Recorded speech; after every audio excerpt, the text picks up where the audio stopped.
चले जाओ।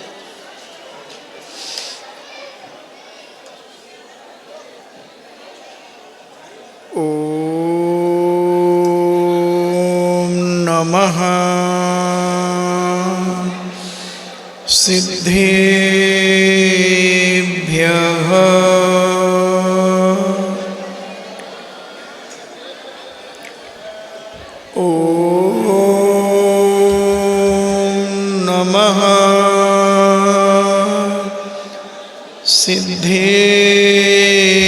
सिद्धेभ्यः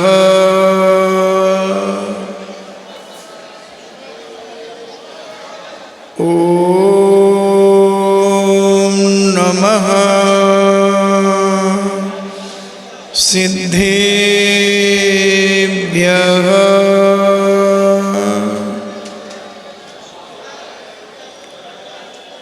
इणमो अरिहन्ताणम्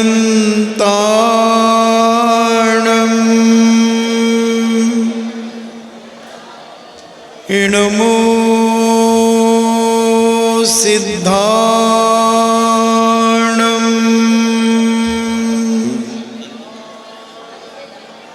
इणमो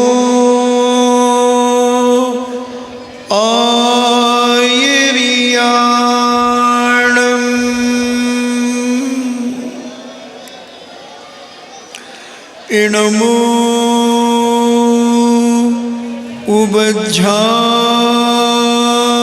उबज्झायाणम्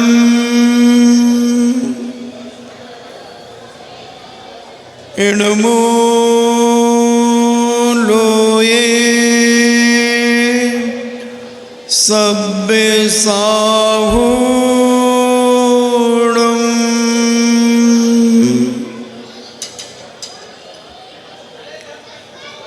पंच परमेष्टि भगवान की अहिंसामयी बीतराग विश्व धर्म की देवादिदेव 1008 आदि ब्रह्मा आदिश्वर श्री आदिनाथ भगवान की देवादिदेव 1008 श्री अभिनंदन नाथ भगवान की देवादिदेव 1008 चिंतामणि घोर उपसर्ग विजेता श्री पार्श्वनाथ भगवान की देवादिदेव 1008 शासन नायक बाल ब्रह्मचारी भगवान महावीर स्वामी की परम पूजनीय आचार्य श्रोमणि गुरुवर श्री कुंद कुंद महामुनिराज की परम पूजनीय आचार्य श्रोमणि गुरुवर श्री विद्यासागर जी महामुनिराज की परम पूजनीय निर्व्यापक श्रवण मुनि श्री सुधा सागर जी महाराज की पूज्य श्री पूज्य सागर जी महाराज की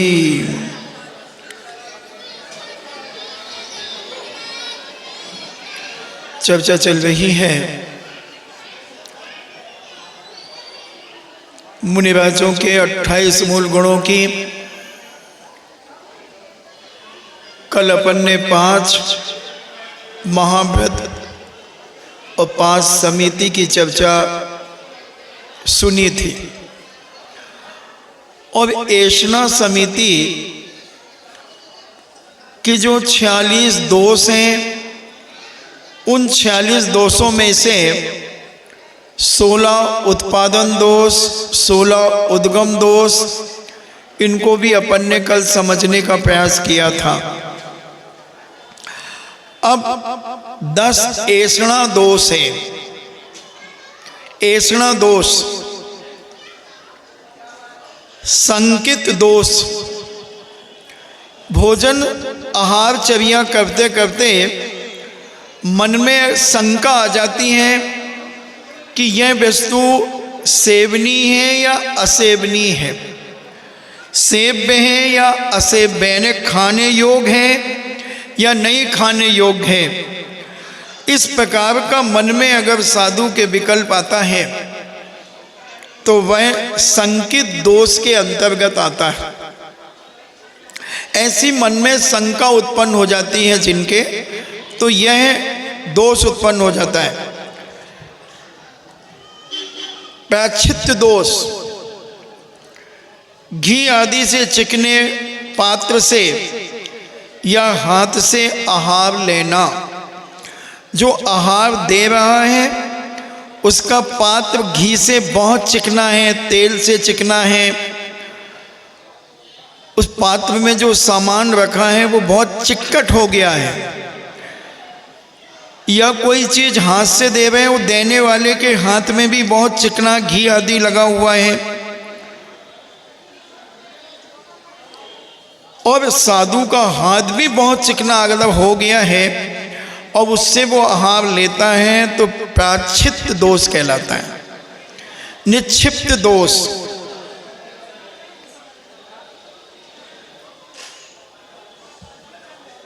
इनसे कहना कि आगे पीछे कर लो, इधर कहना यहीं बैठ कर के ये सब काम मत किया करो। जो भी ये बाहर खड़े हैं लोग, ये लोग आगे बढ़ जाएं।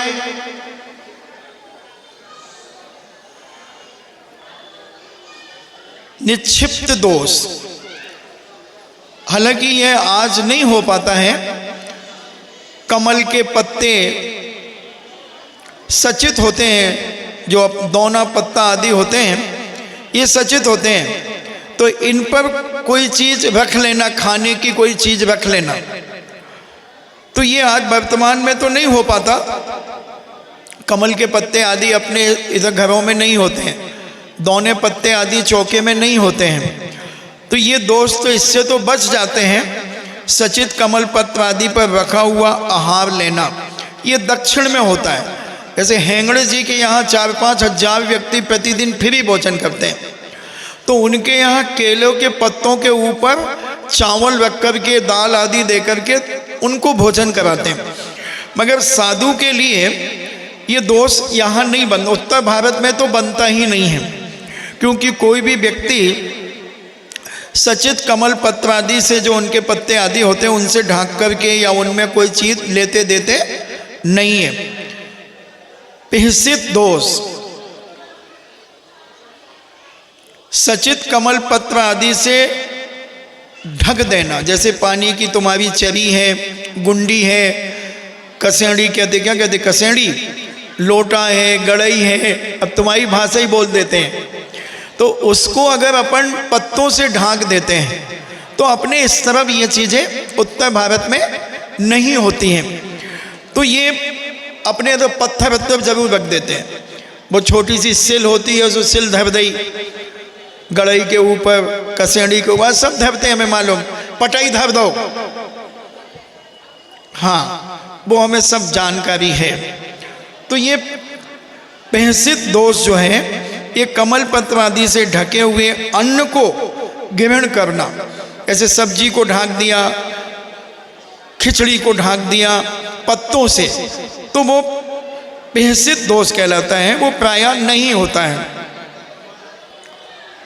उज्झित दोष, अबे जो ये महिलाएं यहाँ बातें कर रही हैं वो चले यहाँ से, इस प्लास्टिक के पीछे जो महिलाएं खड़ी हैं उन्हें थोड़ी सुनाई पड़ेगा। उज्झित दोष,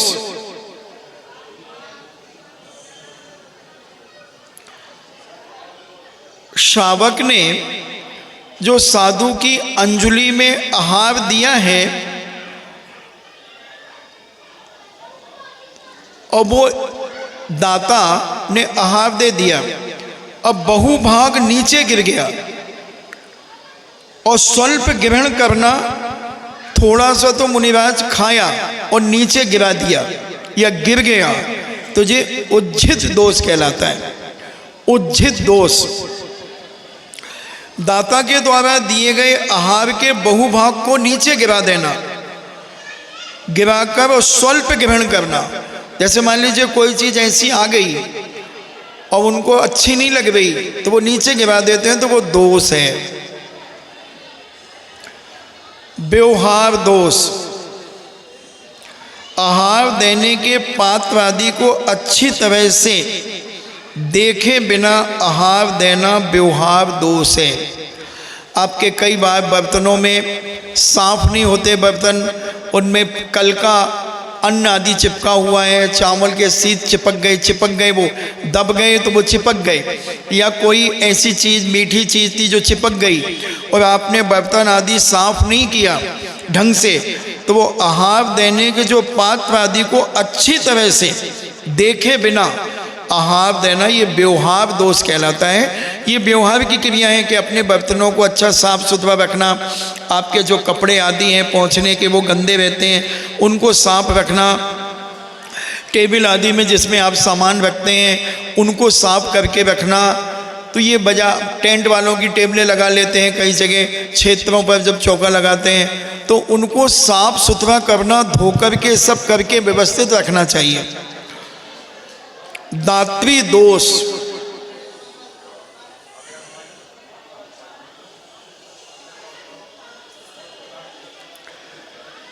बिना वस्त्र पहने अथवा एक कपड़ा पहन करके आहार देना।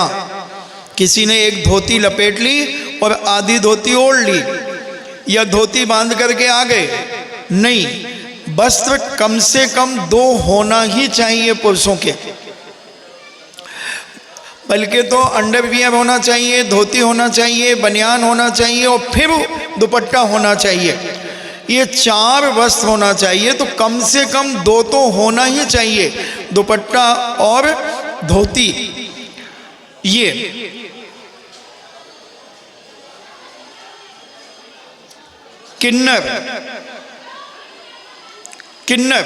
किन्नर आहार नहीं दे सकता। जिसके भूत आदि लगे, ऊपरी बाधाएं जिसे हैं, जिसे पद्मा आंटी लगी हैं, छेदपाल अंकल लगे हैं, और भी नौटंकी करने वाले होते हैं, थोड़ा सा कुछ हो गया उन्हें तो ऊपरी बाधा हो गई, तो ऐसे डिस्टर्ब व्यक्तियों को आहार नहीं देना चाहिए। अंधा है जो व्यक्ति की आंखों से नहीं दिखता है, पतित या जाति बहिष्कृत है जिसको समाज ने बहिष्कृत कर दिया है, कोई मृतक अर्थी आदि में दाह संस्कार करके आया है, कोई बीमार है, आक्रांत है, जिसके फोड़ा फुंसी आदि हैं, कुलिंगी हैं, नीचे स्थान में खड़े होकर के महाराज जी पाटे, वो बहुत नीचा गड्ढा है उसमें खड़े होकर के ऐसे आहार दे रहा है, नहीं। या साधु से ऊंचे स्थान पर स्टूल पे खड़ा करके आहार दिला रहे, महाराज जी हमारा पोता है जो इसे ले लो आहार, छोटो है जो आपकी अंजलि में नहीं जा रहा, तो स्टूल पे खड़ा कर दिया, नहीं, गलत। गोदी पे ले लिया, गलत। जो स्त्री 5 महीनों से अधिक गर्भवती है वो आहार नहीं दे सकेगी। नित्यांगनाएं जिन्हें जो अभी पंचकल्याणक में नृत्य करेंगी, इनके लिए निषेध नहीं है। जिनका धंधा है नाचने का, नित्यांगनाएं है, वे बिड़निया कहा होती जो ब्याहों में नचती, बिड़निया जाना तो आओ। तो ये ऊंचे 5 माह की गर्भवती स्त्रियां, बेश्याएं, दासी, किसी के यहाँ की नौकरानी, और लंबा घूंघट करके, इन्हें इतना लंबा घूंघट कर लिया कि वो दिख ही नहीं रही कि कौन है, स्त्री या कि पुरुष। पुरुष साड़ी पहन के आ जाए तो वो भी निषेध है। अपवित्र है, मुख में कुछ खा रही है, खा रहा है, इस प्रकार के दाता का आहार लेना दात्री दोष कहलाता है। मिश्र दोष, सचित आदि से अथवा षटकाय के जीवों से मिश्रित आहार देना, यानी अमर्यादित आहार देना। जो मर्यादा जिस चीज की है उस मर्यादा से रहित आहार देना। जैसे अभी आटा कितने दिन की मर्यादा है आटे की है? 7। और 8 दिन हो गए फिर भी कहीं अभी एक ही दिन तो भाव है बना लो। हाँ, इन बुद्धियों में महिलाओं की अकल तो या अल्लाह कौन संभाले। तो ये ऐसी अमर्यादित जो जिसमें जीव उत्पन्न हो गए। कद्दू कल बनाया था, आधा रखा था, आधा रखा रहा, उसमें कोई कीड़े मकोड़े चढ़ सकते हैं, आ सकते हैं, और तुमने वही बना दिया। ये सब दोष है। इसलिए पहले के लोग अब पूछते हैं कि महाराज जी बड़ा फल क्यों नहीं खाते, निषेध क्यों है बड़ा फल का? निषेध नहीं है, उसको पूरा खत्म करो उसी दिन। अब बाजार से तुम पूरा ले आए बड़ा कद्दू और 2-3 दिन चला रहे हो, 4 दिन 5 दिन, कोई मकड़ी सूसू कर जाए, कीड़ा मकोड़ा चढ़ जाए, मच्छर पोटी कर जाए और भी मक्खियां बैठ जाएं, तो वो सारा का सारा जीवों से मिश्रित हो जाता है। इसलिए जितना आवश्यक है उतना लाओ। पहले के लोग लाते थे, जैसे कद्दू 4-5 किलो का बड़ा होता लाते थे तो मोहल्ले पड़ोस में बांट देते थे। सवेरे अपने घर में बना लिया, शाम को थोड़ा रख लिया कि शाम को भी बनाना है, उसको ढाक करके रख लिया, बाकी अपने मोहल्ले पड़ोस को बांट दिया। वो पड़ोसी लाया तो उसने तुम्हें दे दिया। ये व्यवहार चलता था।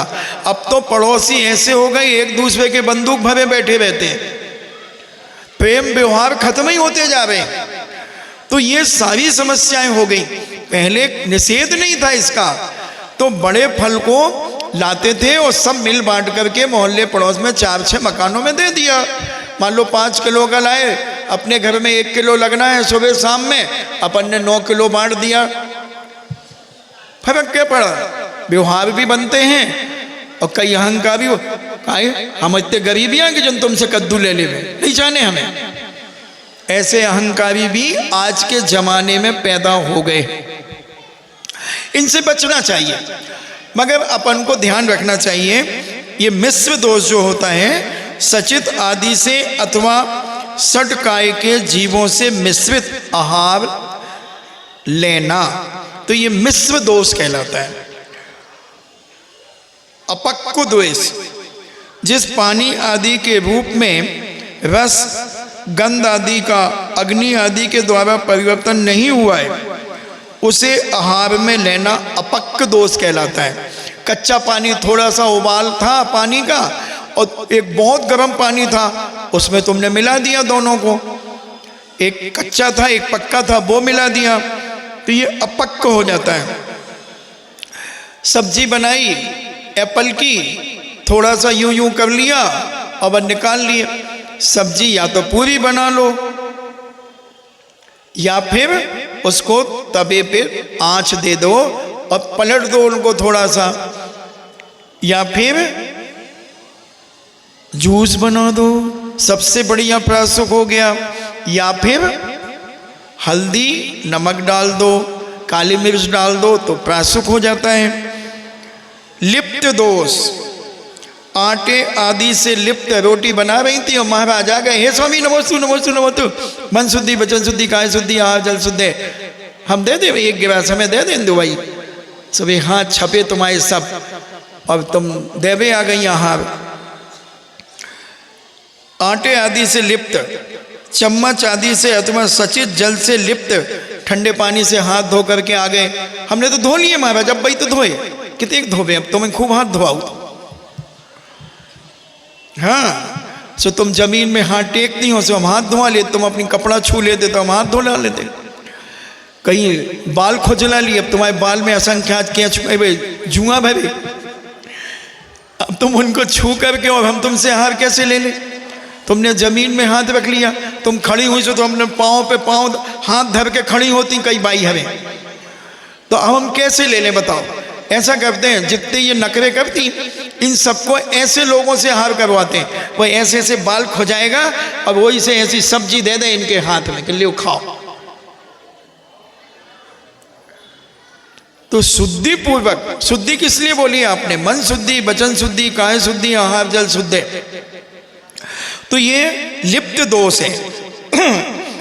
आटे आदि से लिप्त, बेसन हो सकता, मैदा हो सकती, हाथ में कोई भी लिप्तता। देखो जिनको सुनने से बे तो बैठती नहीं है, चलिए देखो तो नागिन सी लटक रही पीछू, देखो सांप आऊ तो नागिन नोई, उसकी सहेली बैठी हुई है, वो तो सुबह चली गई वह। अब खुद पाप करेगी और दूसरों को भी पाप कराएगी। वे भाई हमें सुन रही थी शांति से, अब उनसे बजा के बातें करेगी। तो ये लिप्त दोष, आटा, बेसन, मैदा आदि जो भी होते हैं उसमें आपके हाथ लगा हुआ है, चम्मच आदि से अथवा सचित जल से, ठंडे पानी आदि से, बिना प्रासूक जल से आपने हाथ धो लिए या चम्मच आदि धो ली, आदि से दिए आहार को लेना, ये लिप्त दोष कहलाता है। ये 10 आपके ऐसा दोष हो गए। अब संयोजन दोष,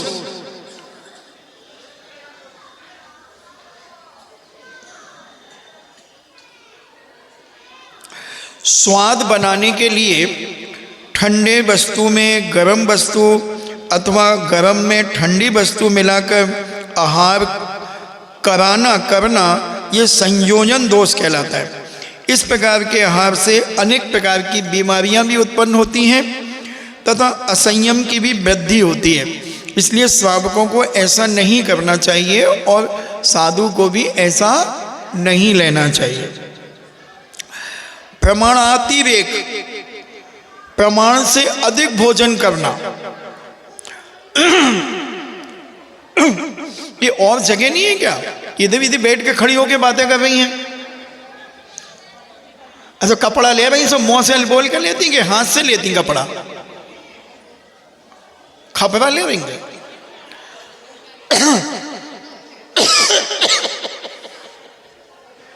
फ्री में मिलवा हुई है से चुपचाप निकाल के दे जावे, मौका चला रहे।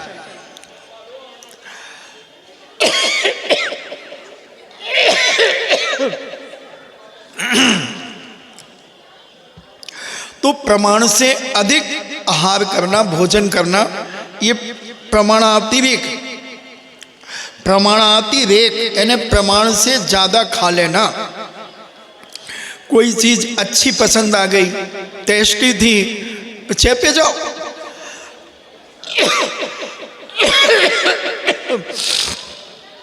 नहीं, ये दोष है। भूख से अधिक खाना दोष माना गया है। साधुओं के लिए बताया गया है कि आहार की विधि इस प्रकार बताई गई कि अपने पेट के 4 भाग करो। 2 भाग में भोजन, 1 भाग में पानी और 1 भाग खाली, ऐसे करना चाहिए। आधा भोजन कीजिए, दुगना पानी पीजिए और चौगुना श्रम, तो आदमी स्वस्थ रहता है। मेहनत करे नहीं और खाते जाएं तो फिर वो दोष बन जाता है। तो कह रहे हैं कुक्षी यानी पेट के 2 भाग को अन्न से भरे, 1 भाग पदार्थ यानी पेय पदार्थ से पूरित करें तथा 1 भाग वायु के लिए, गैस बनती भोजन करने के बाद, तो 1 भाग खाली रखें उसके संचार के लिए। आहार में प्रतिदिन अत्यधिक लालसा होने पर इस विधि का उल्लंघन किया जाता है, तो इससे बचना चाहिए। थोड़ा सा कह रहे हैं, शीत ऋतु में 2 भाग अन्न, 1 भाग पानी और 1 वायु का है, और गर्मी में 1 भाग अन्न, 2 भाग पानी से पेट भरना चाहिए और 1 भाग तो खाली रखना ही है हमेशा के लिए। प्रमाणातिरेक आहार से ध्यान भंग होता है। अधिक भोजन करने से क्या होता है? सामायिक आदि में प्रमाद आता है, स्वाध्याय करने में मन नहीं लगता, आलस आता है और स्वाध्याय बिगड़ जाता है। अनगार दोष, इष्ट अन्न पान आदि की प्राप्ति होने पर राग के वशीभूत होकर अधिक सेवन करना अंगार दोष है। धूम दोष, अनिष्ट अन्न पान आदि की प्राप्ति होने पर द्वेष करना। मान लो भोजन पसंद नहीं आया, मतलब उनका अनिष्ट कारक था, तो द्वेष करना उस श्रावक से, भोजन कभी कैसा बनाया, ये बनाया वो बनाया, इस प्रकार से करना, ये दोष है। ऐसे ये 46 दोष को टालकर, पालकर और 32 अंतरायों को पाल करके, टाल करके नहीं, 46 दोषों को टाल करके और 32 अंतरायों को पाल करके पूज्य मुनिराज आहार चर्या को करते हैं। तो ऐसे 32 अंतराय होते हैं। काक, कौवा होता, तो कौवा अगर साधु आहार कर रहा, उनकी अंजलि पे बैठ जाए या हाथ पे बैठ जाए, क्योंकि जंगलों में पहले साधु रहते थे, आहार होते थे, तो इस प्रकार से ये काग नाम का अंतराय होता है। तो ऐसे 32 अंतराय होते हैं। 4 अंगुल किसी का खून बह जाए तो उसे देख करके साधु अंतराय कर देते हैं। कोई श्रावक कोई भूख से रोने लगे, अश्रुपात देख करके, अगर कोई रोता हुआ बच्चा रो रहा है, उसकी माँ चौके में है, वो भूख से रो रहा है, तो साधु अंतराय कर देगा। इसलिए पहले बच्चों को भोजन खिला पिला करके कंप्लीट करना चाहिए, फिर चौके में जाना चाहिए। नहीं तो को भी पकड़ लेंगे, हमें मोड़ा को हम तक एक गिलास दे आए। अब एक गिलास दे आए और उसी समय उसको भूख लगी आई, या वो माँ के बिना नहीं रह रहा है, वो रो रहा है, तो फिर साधु का मन कहेगा तो वो अंतराय कर सकता है।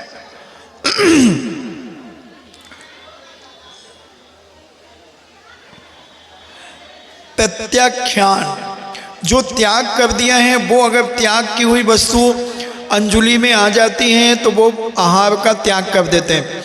हमारे आचार्य का नमक का त्याग है। तो एक बार किसी ने सिल के ऊपर से नमक बांटा होगा, अब नमक तो साफ कर लिया, मगर उसी पे बिही की चटनी कूट दी। अब वो नमक आ गया और आचार्य को दी, तो आचार्य फट से बैठ गए। बोले आचार्य, तो आचार्य ने फिर बताया कि नमक था। बोले नहीं, हमने तो डाला ही नहीं। तो तुमने पहले ही तो डाल लो तो उस सिल के ऊपर। इसलिए बहुत ध्यान रखना चाहिए। एक और आता है काग आदि पिंड हरण। पिंड यानी आहार का जो भोजन का ग्रास होता है, वो कोई पक्षी आकर के हाथ में से उठा करके ले जाए, या श्रावक ने उठा लिया। जैसे मान लो कई नेता लोग होते हैं ना, चौकों में बहुत नेता होते हैं, तो बाहर अरे नहीं नहीं नहीं नहीं, और उसने दे दी, और तुमने कहा क्यों दे दिया, तो उसने उठा लिया, तो पिंड हरण हो गया, चोरी हो गई पिंड की। तो वो फिर ग्रहण नहीं करेंगे, अंतराय करेंगे। पिंड पतन, हाथ से जो अंजलि है उसका जो भी सामान है, रोटी है, साग सब्जी, वो अगर गिर गई नीचे और हाथ में कुछ भी नहीं बचा तो वो अंतराय कर देंगे। पिंड पतन यानी कुछ ना कुछ रहना चाहिए। एक मान लो सब्जी का गिलास दबा लिया और बाकी चीज गिरा दी, वो योग्य नहीं थी खाने के, तो भी चलेगा। अब कुछ भी नहीं है तो गए। पिंड पतन। मांस दर्शन, अगर आहार चर्या करते समय मांस दिख जाए तो अंतराय कर देंगे। उपसर्ग, चक्कर आदि आ जाए, कोई ऐसी उल्टी हो जाए, ऐसा कोई भयानक धक्का लग जाए भीड़ भाड़ में तुम लोगों की लापरवाही से साधु को, तो फिर अंतराय करेगा।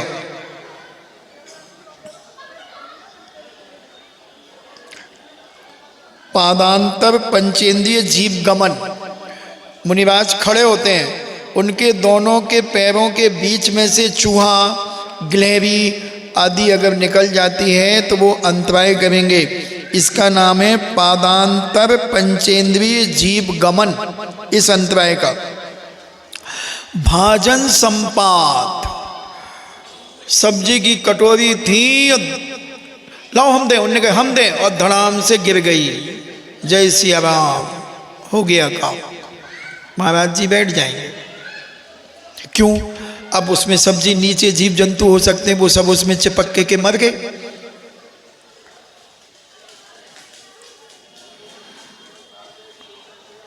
अभोज गृह प्रवेश, जो भोजन करने के योग्य जो घर नहीं था और वहाँ पर पड़गाहन करके ले गए मान लो कोई, तो वहाँ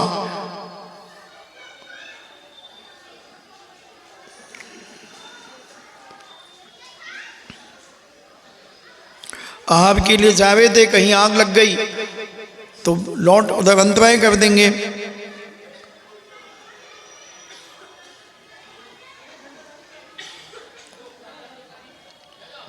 पादेन, पैरों से ग्रहण करना। अब एक बार आचार्य श्री मूलाचार्य प्रदीप पढ़ा रहे थे तो एक पादेन ग्रहण नाम का एक अंतराय आता है। तो आचार्य श्री को हंसी आई, तो हमने कहा क्यों हंस रही? तो बोली ये पादेन ग्रहण, भोजन को पाद से ग्रहण करना, कैसे करते होंगे? पांव से भोजन को उठा के खाना। तो आचार्य श्री कहते कैसे करते होंगे? हमने आप बताओ, नहीं तो हम बताएं। कुंडलपुर की बात है 89 की। तो वो कुछ नहीं बोले, तो हम खड़े हो गए और हमने अंगूठे और उंगली से एक कागज पड़ा था, उस कागज को उठा करके और ऐसे पैर ऊपर उठा कर दिखा दिया उनको। हमने कहा ऐसे उठा सकते हैं। तो ये अंतराय है। पादेन यानी पैरों से ग्रहण करना, तो वो करते होंगे पहले साधु लोग। कोई ऐसी घटना घटी होगी। हस्तेन यानी हाथ से ग्रहण करना, हाथ से उठा लेना। श्रावक मान लो एक दो श्रावक हैं, तो वो अंदर सामान लेने गया, वो थाली रखी है टेबल के ऊपर, तो उठा के गुलाब जामुन सटका गया 2-3। तो ये हो सकता है, इसलिए ये लिखे उन्होंने 32 अंतराय लिखे। तो ऐसे ये अंतराय होते हैं। और फिर मल दोष, रोम, बाल आदि, जीव, वह शरीर, हड्डी,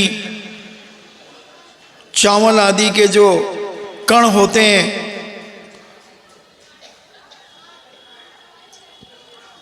गेहूं आदि आ गया, जौ आदि आ गई, नख आ गया, पीप किसी की दिख गई, रुधिर दिख गया, चर्म दिख गया, मांस दिख गया, कोई बीज आ गया, नींबू का बीज आ गया, तो उसको निकाल देते हैं।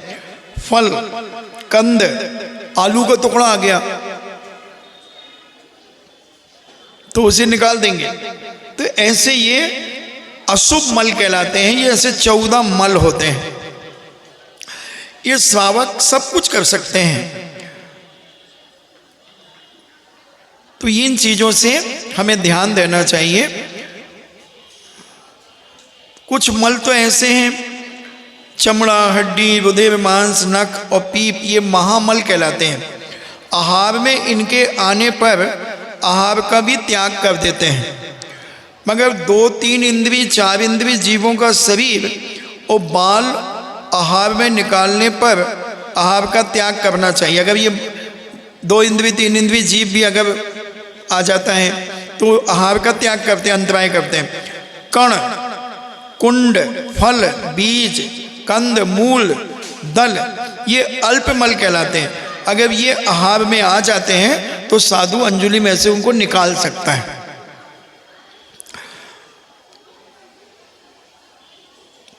यदि निकालना अशक्य है और वो नहीं निकल रहा मान लो, तो फिर अंतराय कर देगा, बैठ जाएगा।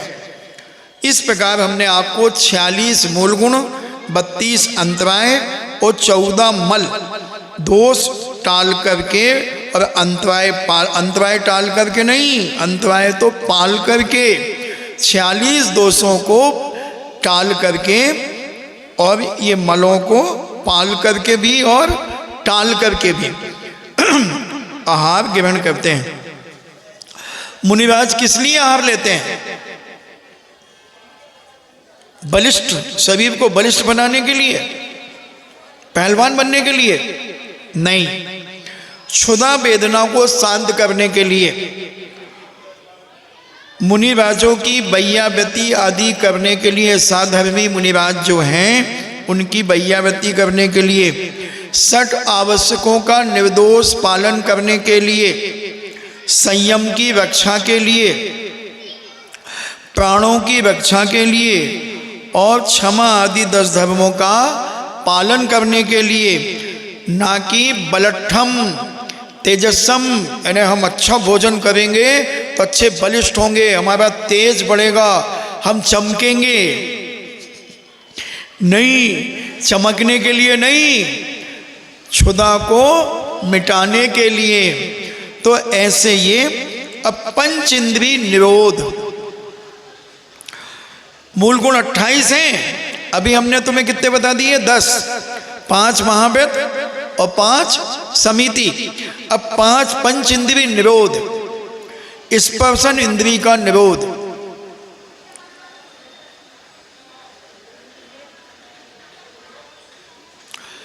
पाटा स्पर्शन इंद्रिय का निरोध करना है। अच्छा ए बच्चे, यही तो अब पाटा जैसे मान लो थोड़ा सा ऊबड़ खाबड़ है, खुरदरा है, तो उसमें वो साधु ध्यान नहीं देगा, ये नहीं कहेगा बहुत बेकार कर, खुरदरा है। स्पर्शन इंद्रिय के कितने भेद होते हैं? 8। स्पर्शन इंद्रिय नहीं पूछी हमने, भेद पूछे, इंद्रियां नहीं पूछी, तो 5 कह देती इंद्रियां। तो भेद, ठंडा गरम काय से छू के ही जानेंगे ना। स्पर्श इंद्रिय किसे कहते हैं?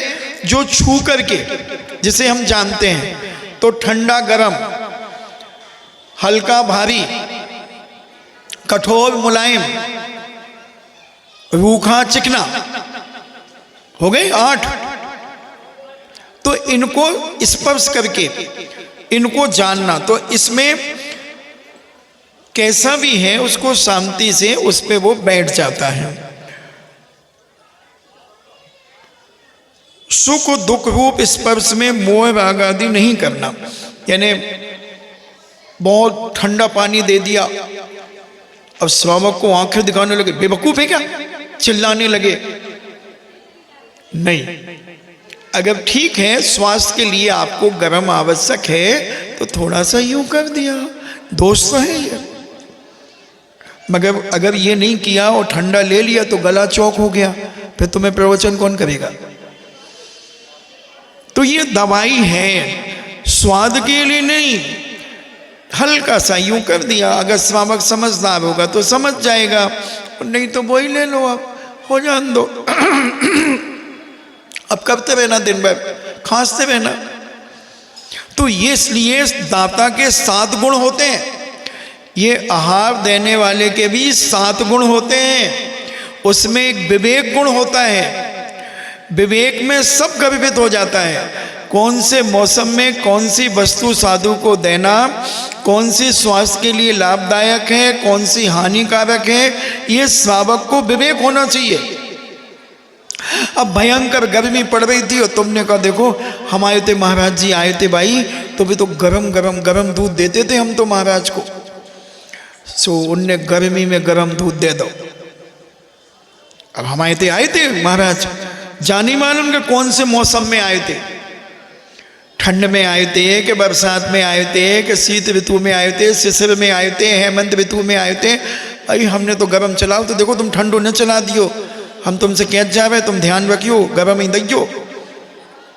और पता चली कि मई को महीना हतो और महाराज को उन्हें गंजिया में से गिलास में धरो, ओवला दूध ले आई थी बस, उसे संडासी से पकड़ के और गिलास में भर के उन्हें दे दो। सो महाराज की अंजुली लाल हो गई। सो महाराज ने अंतराय, ये महाराज जी तुम कैसी हो? हमारी भाभी ने हमसे खबर भेजी थी, फोन करो तो कि भाई महाराज जी गरम दूध ले, तुम गरम दियो, और तुम तो बैठ गए, अंतराय कर लो तुमने,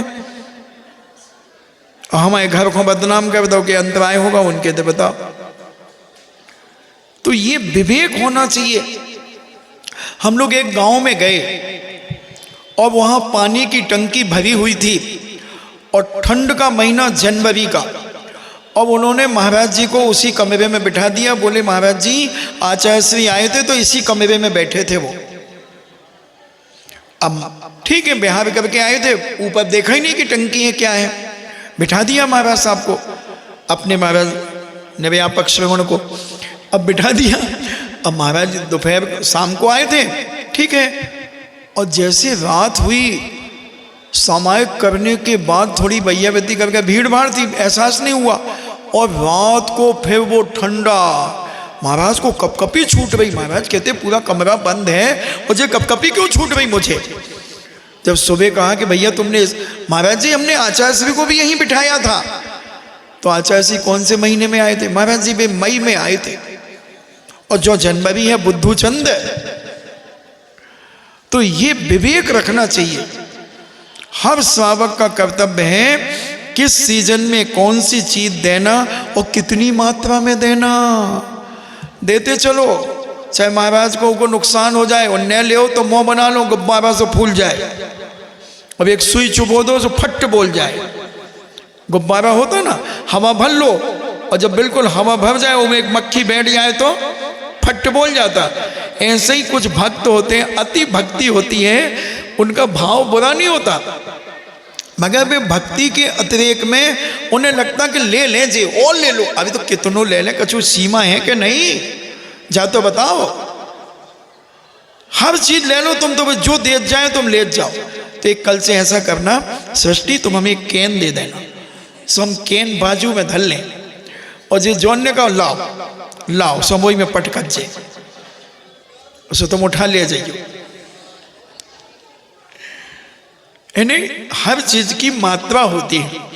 मात्रा के अतिरेक में अगर भोजन करेंगे तो स्वास्थ्य के ऊपर हानिकारक। अब निकाल के भी नहीं, बाहर रखो तो भी ठीक नहीं। फिर भी कभी कभी तो हम, जब कोई कहता एक दो बार हम आँख दिखा देंगे, आँख बंद कर देंगे, आँख बंद हो जाए तो फिर समझ लो कि अब नहीं लेंगे, मगर फिर भी महाराज जी ले, थोड़ा से चुन्नू से ले ले, चुन्नू से। तो फिर क्या करते हैं हम उसको बाजू में रख देते हैं। ठीक नहीं, विनय करना तुम्हारा कर्तव्य है। एक बार, दो बार, तीन बार, क्वार्टर फाइनल, सेमीफाइनल और फाइनल। फाइनल में ले ले तो ठीक, और आँख बंद हो जाए तो फिर दुनिया के फरिश्ते भी आ जाए ना, फिर नहीं लिया जाता। इसलिए उससे फिर अभिनय हो। कई लोग क्या होता है, अपना ईगो बना करके चलते हैं, देखा हमसे तो ले ले। हम सब जानते हैं कि नस नस, हर चेहरा खुली किताब है, किताबों में ढूंढते क्या हो। तो सोचते तुमसे तो नहीं ले रहे थे, हमने तो जिद करी थी, सो ले लो। मगर वो मन में खटास आ जाती है। एक बार, दो बार, तीन बार विनय करना चाहिए। चौथी बार महाराज जी हमने बनाओ। अब तुमने बनाओ सो क्या करूँगा, सोना थोड़ी लगा दो, तुमने हीरा मोती लगा देगा। तो ये मैं जानता हूं कि ये सब भक्ति के बसात होता है, मगर भक्ति अंधी नहीं होना चाहिए, भक्ति विवेक पूर्वक होना चाहिए। इसलिए मैं कह रहा हूं दाता के 7 गुण होते हैं। हम वो भी बता देंगे आपको, दाता के 7 गुण, कि आहार देने वाला व्यक्ति के कौन कौन से गुण होते हैं। केवल धोती दुपट्टा पहनो, मन शुद्धि वचन शुद्धि काय शुद्धि, आहार जल शुद्धि, काय की शुद्धि, और उनने जो पटको। जबलपुर में 1993 में श्री नंदीश्वर द्वीप का पंचकल्याणक होने जा रहा था। आचार्य श्री के वहाँ पर लगभग 125 शिष्य इकट्ठे हुए थे। तो एक महिला ने 30 साधु को आहार दिया एक दिन में। 30 साधु को, 17 साधुओं को तो उसने बिठा दिया, और 13 साधु साध्वियों को उठा दिया। समझना बात को।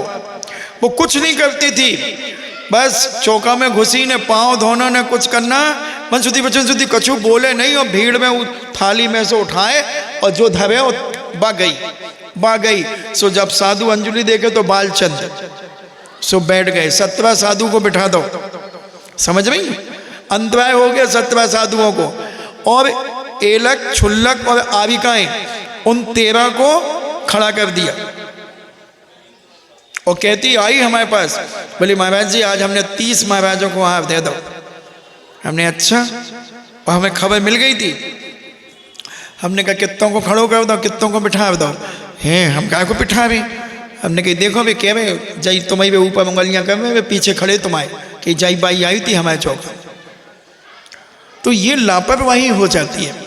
एक को दो, शांति से दो, खूब अच्छे से दो, बैठ कर दो, खड़े होकर दो। मगर तुम भागा दौड़ी करो कि आज इनको भी दे दे, उनको भी दे दे, उनको भी दे दे, तो ना यहाँ तुम्हारा मन लग रहा है, ना यहाँ मन शुद्ध है, ना वहाँ मन शुद्ध है, ना काय शुद्ध है और ना वचन शुद्ध है। तो ये सब पाप है। बहुत शालीनता पूर्वक दो, अच्छी श्रद्धा से दो, जहाँ तुम्हारा मन चाहे तो, मगर विवेक से दो। तो विवेक, हम वो जब 7 गुण तुम्हें बताएंगे फिर हम उसमें पूरा व्याख्या करेंगे कि इनका क्या मतलब होता है। अब पंच इंद्रिय निरोध, स्पर्शन इंद्रिय, जीव अजीव से उत्पन्न हुए कठोर व कोमल आदि 8 भेदों से युक्त सुख और दुख रूप स्पर्श में मोह राग आदि नहीं करना, ये स्पर्शन इंद्रिय निरोध कहलाता है। यानी कैसी भी स्थान मिल जाए उसमें संतोष रखना। कमरे में बहुत ठंड लग रही है, ठीक है सहन कर लेंगे, ज़्यादा चिल्लाना नहीं। अकल नहीं थी तुम्हें, तुमने यहाँ बिठा दिया, टंगे के नीचे बिठा दिया, नहीं भैया इतना तो ध्यान रखना चाहिए था कि वो गर्मी का समय था, ये ठंड का समय है। अब बात तो निकल गई, अब तो ठीक है, मगर जिसमें भविष्य में दूसरे साधु को नहीं बिठा देना, नहीं तो तुम तो कहो आचार्य श्री बैठे थे महाराज, बैठो तुम भी तई, चाहे ठंड हो और चाहे बरसात हो, तुम तो तई बैठो, आचार्य श्री बैठे थे। नहीं, ये ध्यान रखो कि मौसम कौन सा था। साधु तो सहन कर लेगा, और अगर साधु का कुछ गड़बड़ हो गया तो तुम्हारी लापरवाही से तुम साधु को खो दोगे। साधु तो सहन कर लेगा, ठीक है जैसा था हो गया, मगर क्या होगा, तुम्हें क्या कहेंगे लोग। साधु बीमार हो गया तो लोग कहते हैं ना, क्या चला दिया तुम लोगों ने, किस चीज़ के ऊपर पानी चला दिया, देखो महाराज को खांसी हो गई, ये हो गया वो हो गया। तो अपन विवेक रखो कि क्या हमने चलाया, इसके बाद हमें क्या देना, ये बहुत बड़ा विवेक है। इसलिए हमें इसका सदा ध्यान रखना चाहिए। रसना इंद्री, असन पान खाद्य और स्वाद, 4 प्रकार के हार होते हैं, खाद्य, लेय, पेय और स्वाद। खाद्य यानी जो चबा कर के खाए जाते हैं, रोटी लाड़ू आदि जो चबा चबा करके खाए जाते हैं वो खाद्य कहलाते हैं। पान यानी जो पी जाते हैं। अब भाई ठंड है, महाराज जी को अनार का रस देना है, तो भगोनी में अनार को रस रखो और गैस चालू कर दो। गरम तो करने अनार के रस को नहीं। अब ऐसा अगर कोई भी रस तुमने गरम कर दिया अग्नि के ऊपर तो साधु को दस्त लगने लगेंगे। बर्तन को गरम करो, उसकी तासीर बदलना है तो बर्तन को गरम करके और उसमें वो गिलास का जूस डाल दो, वो दे दो। अब तुमने कहीं कोई नहीं, कहीं देखो ठंडा है गला खराब हो जाएगा, जूस बहुत गर्म है। सुबह गई होशियारन और उनने गैस पे धरी भगोनी और उनमें डाल दो गिलास और गैस चालू कर दो। अब उनमें से भाप निकलने लगी, सो कहिए होगा गरम, उठाओ और गिलास में डाल, ले भाई चला दे, और चला दो। अब महाराज ने तो ले लो। अब महाराज को 1:30 बजे गुड़ गुड़ गुड़ गुड़ गुड़ गुड़ होने लगो। अभी सामायिक से नहीं उठ पाए और गुड़ गुड़ गुड़ गुड़ एक बार चले गए, फिर घंटा भर बाद फिर चले गए, फिर घंटा भर। यार क्या हमने ऐसा तो कुछ गरिष्ठ लिया ही नहीं, ऐसा क्यों हो रहा है। अब कौन से पूछे, साधु आहार की चर्चा करता नहीं है कमरे में। अब ठीक है उपसर्ग होगा, और का भक्त के द्वारा उपसर्ग, तो ये लापरवाही। इसलिए विवेक होना, विवेक बहुत बड़ा गुण है दाता का। तो खाद्य, असन भी कहते हैं, खाद्य भी, असन यानी भोजन। अब भोजन में जो चीज़ें चबा करके खाई जाती हैं, रोटी है, लाड़ू है, और भी चीज़ें जो आपके पकवान आदि हैं, तो ये चबा करके खाए जाते हैं। और पान यानी पेय पदार्थ, जूस आदि होते हैं, पानी आदि, दूध आदि, ये सब। और स्वाद, लौंग इलायची आदि, ये स्वाद में होते हैं। खाद्य, लेय, पेय और स्वाद। और एक पेय जो चाट करके खाए जाते हैं, लपसी आदि, रबड़ी आदि, तो ये चाट करके खाए जाते हैं। तो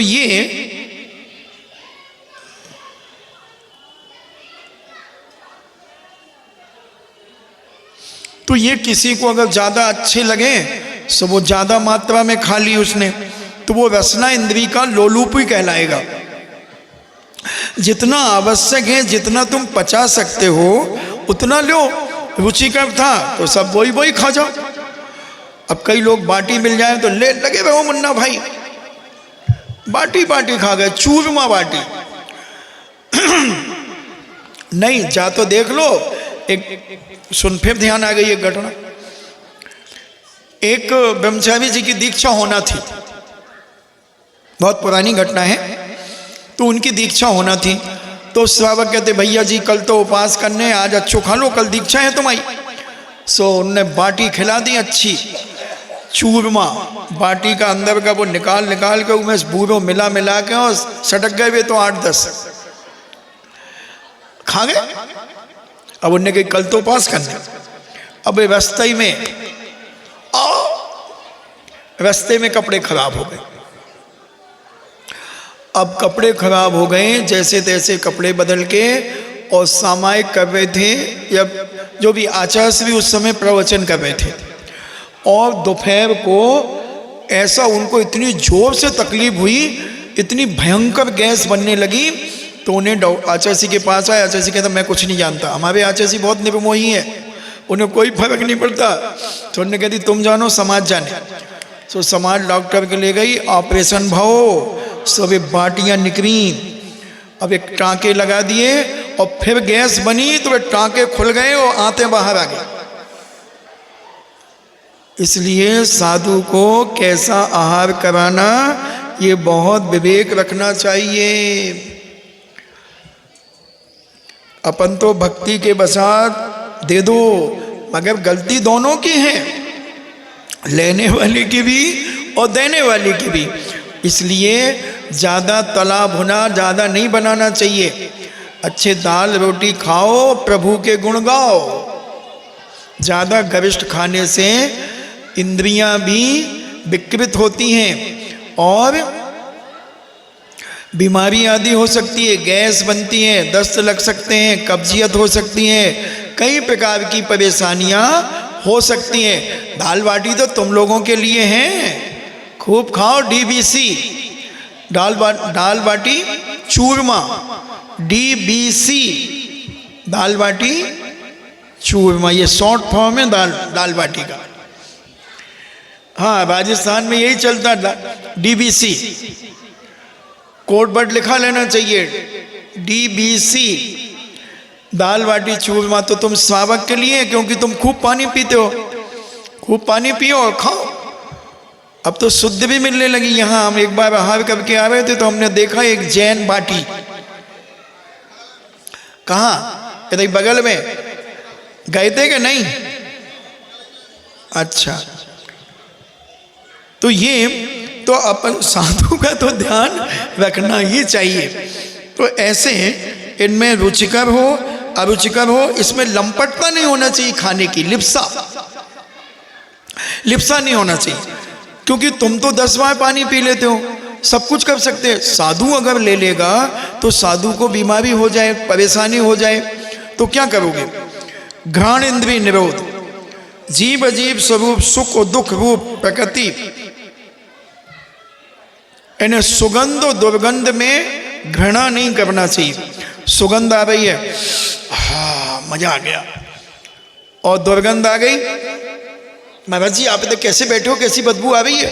बैठे पालती लगा के बैठे हो, कैसे बैठे? महाराज जी आपको बदबू नहीं आ रही? आ रही। सुखा भैया भी पुद्गल की पर्याय है, और सुगंध भी पुद्गल की पर्याय है, और दुर्गंध भी पुद्गल की पर्याय है। इसमें विकल्प क्या करना? तो ऐसा चक्षु इंद्रिय निरोध, सचेतन अचेतन पदार्थों के क्रिया आकार, अच्छे अच्छे रूप देखने की इच्छा होना, कोई बुरा रूप आ गया तो मुंह सुकोड़ लिया, अच्छा चित्र देखना, सब चीज़ें अच्छी अच्छी देखने की लालसा होना, लिप्सा होना, और कोई बुरी चीज़ आ जाए तो मुंह बना लेना, घृणा करना, तो ये इंद्रिय निरोध नहीं कहलाता। उसमें समता भाव रखना, राग द्वेष नहीं करना। बुरी चीज भी आ जाए, एक छोटी सी बच्ची थी, हम ये इंदरगढ़ पड़ता है एक इंदरगढ़, तो हमारे पास उनके मम्मी पापा वगैरह 25-30 लोग बैठे थे और 3-4 बच्चे बाहर खेल रहे थे, छोटे छोटे 3-3, 4-4 साल के। तो एक बच्चा उसमें सांवला था और वो छोरी जो 3 साल की थी वो अच्छी गोल मटोल थी। तो कहती मम्मी मम्मी ये काला लड़का मुझे छू रहा है। अब वो 4 साल का छोरा था, अब वो उससे बातचीत कर रहे तो उसने ऐसे हाथ, मम्मी ये काला लड़का मुझे छू रहा है। हमें आवाज आ गई, हमने कहा देखो तुम्हारी छोरी कितनी बदमाश है, उसको काला लड़का कह रही है। तो क्या वो लड़का नहीं, इंसान नहीं क्या वो? तो बोले महाराज जी वो ऐसी करती है। तो हमने, तूने सिखाया होगा उसको, या जब वो गर्भ में थी तो तूने घृणा की होगी सबसे।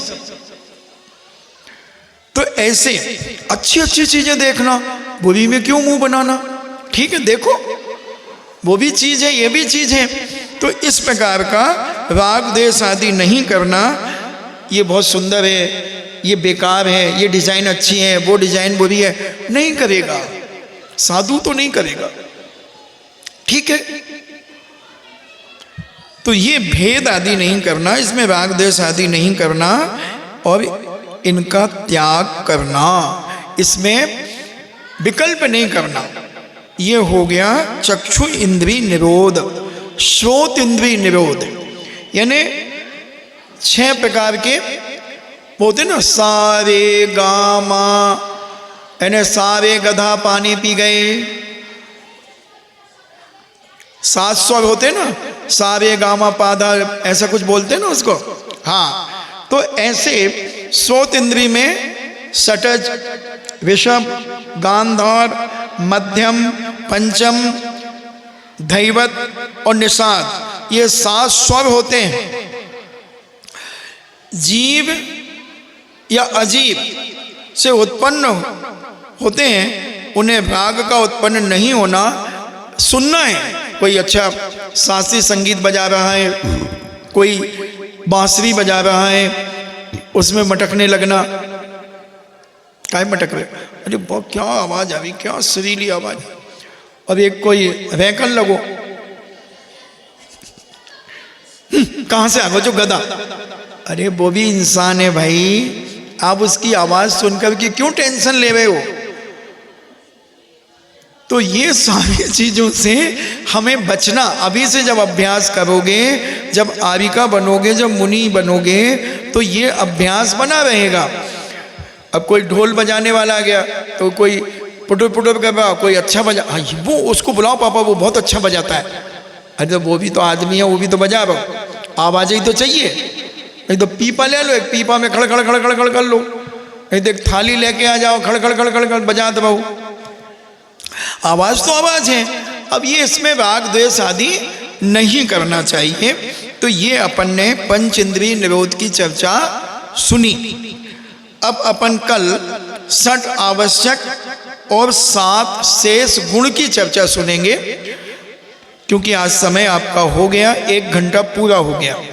तो ये इनका जितना हम ध्यान रखें अपने जीवन में, इन राग द्वेषों से बचे। सम्यक दृष्टि कैसे होते हैं? एक बार एक घटना सुनाई थी किसी पंडित जी की। वो कहते हैं सम्यक दृष्टि ज्यादा खींचातानी नहीं करता, ज्यादा कपड़े आदि पहनेगा तो पसंद नहीं करेगा। भैया 500 रुपया है, एक पैजामा कुर्ता को कपड़ा दे दो ही में, अब जौन सो आ जाए सो वो दे दो। जी नहीं हम तो गुलाबी ले हैं, मूछ मारो दादा, गुलाबी पहनेंगे साहब, हम नीला पहनेंगे, हम सफेद पहन, नहीं, जो मोड़ा ले आए सो बनवा लो, जो जैसो मिल गो खावे पीवे, जैसो मिल गो वैसो खा लो, जैसो देखवे मिल गो वैसो देख लो, जैसो सुनवे मिल गो वैसो सुन लो, और जैसो पीवे मिल गो सो पी लो। और कब इस पर, और जैसो गद्दा गुठला बाबो गद्दा मिल जाए सो वही में परे रहो, कहाँ फर्क पड़ा? नहीं तो लड़कों को सारे अकल नहीं है, 5 साल से वो गद्दा को धनकाओ नहीं है, देखो मैं गुठला मुठला पर गए जागो सीध गाऊ पानी में होगा तो देखो हमारी तो करी आई पिरान लगी गुठला बाबे में परे भाई सो, तो मैं थोड़ी कह रहे, हम तो सबको वहाँ कह रहे, तुम ऐसी ऐसी काहे ला रहे, और तो ऐसी हिल रही है बुढ़ापे में। तो ये सारी चीजों पर अपन को साधना करना चाहिए, अभ्यास करना चाहिए। जब धीरे धीरे अपन इन पे बचेंगे तो अपन आगे जाकर के बहुत कुछ अच्छी कर्मों की निर्जरा कर सकेंगे। सहन करो, कपड़ा आ गया तो फेंको नहीं, उसको पहन लो, बनवा लो, उसके कपड़े ही बनवा लो। महाराज जी बिल्कुल अच्छा नहीं लग रहा, पता नहीं उनकी पसंद कैसी है, कोई बात नहीं। अभी कई भिन्न भिन्न आ रही ज्येष्ठ कुमारियाँ, महाराज जी अच्छे नहीं आ, अभी तुम्हें का जिंदगी भर पहनने का 8 दिन या पहनने 9 दिन, सो ठुमक लियो तनक पैर के, और क्या करने। तो उसमें राग देश नहीं करना, अब जैसा था ठीक है। मेला ठेला में ऐसा ही होता, 4 दिन की चांदनी, सो अपने पहन के चलो, खत्म करो। अब मोह बना रही, हमारा तो पसंद ही नहीं, हम ही कह देते, हम ही से कह देते, हम अपने ले आते, अपने बनवा लेते। ये सब नहीं, जैसा मिल गया वैसा ठीक है। तो ये तन ढांकना है। दादा लोगों तुम लोग ज्यादा ध्यान रखो, जब फिटिंग को नैया, जो ऐसो नैया, जो ढीलो पे जो पुल्ला से होगा नहीं अच्छे से जैसा मिले सो अपने पहनो। तनिया ढांकने अपन को बहुत गई भाई, थोड़ी थोड़ी भी अब जाए। तो इसलिए अपने शांति से परिणामों में निर्मलता रख करके, हाँ हाँ हमें सब यह पता दादा, तुम हम कितनों बोले ये माइक जा तो बता दे, तुम तो कवाड़ी या भरे में सब या भरो दिमाग में। अब जौन सो बटन दब जाए सो वही चालू हो जाता, हम क्या करने लगे।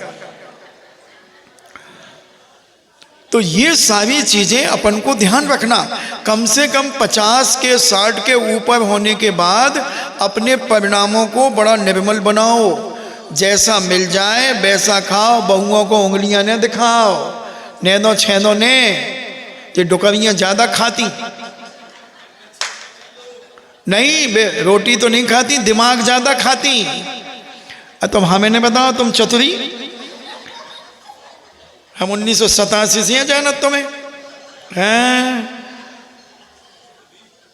तो ये अब बुजुर्गों का कर्तव्य है कि अपने परिणामों को जितना निर्मल रख सको, खाने में, पीने में, पहनने में, ओढ़ने में, बिछाने में, देखने में, सुनने में, इन सब चीज़ों में समता भाव रखो।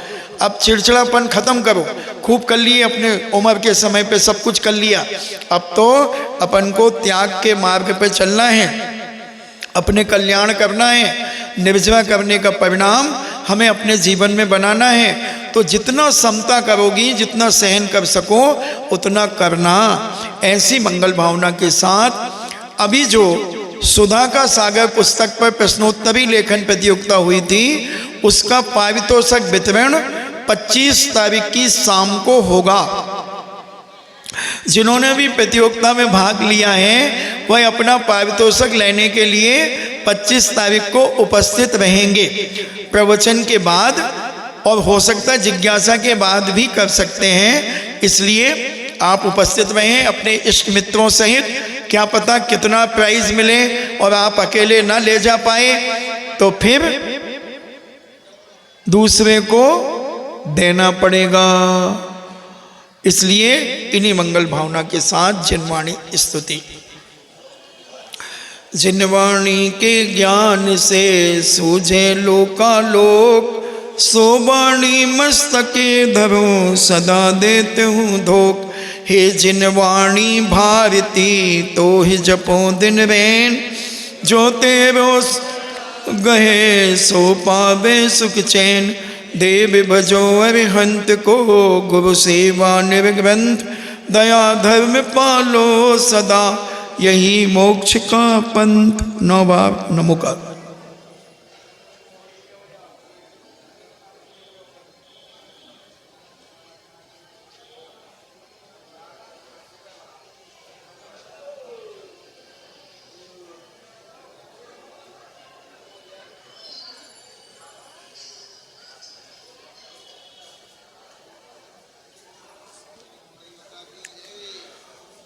परम पूजनी द्वादशांग जिनवाणी माता की।